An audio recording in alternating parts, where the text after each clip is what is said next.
Catherine Bernardo, napaamin na, totoo nga bang magkasintahan na sila ni Mayor Mark Alcala? Matapos ang ilang linggong espekulasyon at pang-iintriga, nagsalita na sa wakas si Catherine Bernardo tungkol sa usap-usapang relasyon niya kay Lucena City Mayor Mark Alcala. At ang nakakagulat, mas lalo lang niyang pinainit ang issue. Ayoko nang magsalita pa sa isang panayam nang tanungin si Catherine tungkol sa kanyang rumored romance kay Mayor Mark Alcala. Ito lang ang kanyang naging sagot, ayoko nang magsalita pa tungkol dyan, basta masaya ako ngayon. Dahil sa kanyang sagot, lalo lang lumakas ang hinala ng mga netizens na may katotohanan nga ang balitang may espesyal na namamagitan sa kanila.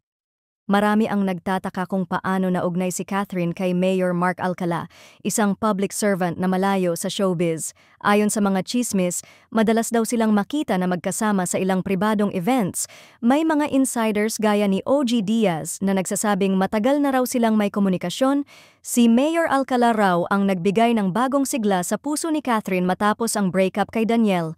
Sa kabila ng kasiyahan ni Catherine Bernardo sa kanyang bagong kabanata ng buhay pag-ibig, hindi lahat ng fans ay natuwa sa balitang nauugnay siya kay Lucena City Mayor Mark Alcala.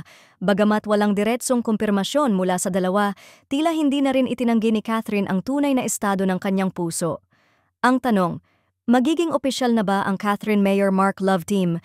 Habang patuloy ang mga haka-haka, isa lang ang sigurado, hati ang fans sa isyong ito. May mga natutuwa para kay Catherine, pero may iba namang nadismaya at nanghihinayang sa kanyang dating love team na si Alden Richards kung saan naging seryoso din ang feelings para kay Catherine at talagang inalagaan din siya nito at sinoyo pati ang kanyang pamilya.